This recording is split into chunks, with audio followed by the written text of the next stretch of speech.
Welcome to our training video on AI and big data. Together, we're going to look at what they are, how best to implement them in the workplace, and some things to watch out for. In simple terms, artificial intelligence, or AI, is akin to giving machines a brain. Well, basically, I have intuition. I mean, the DNA of who I am is based on the millions of personalities of all the programmers who wrote me.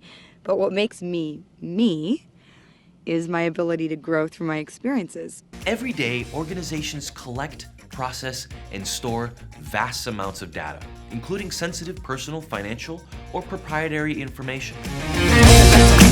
They require a username. I'm going to go ahead and say they don't have access to their database, so they have no way of detecting it. Since AI systems learn from historical data, they can inadvertently perpetuate existing biases.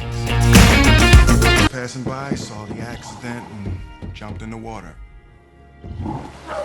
You are in danger.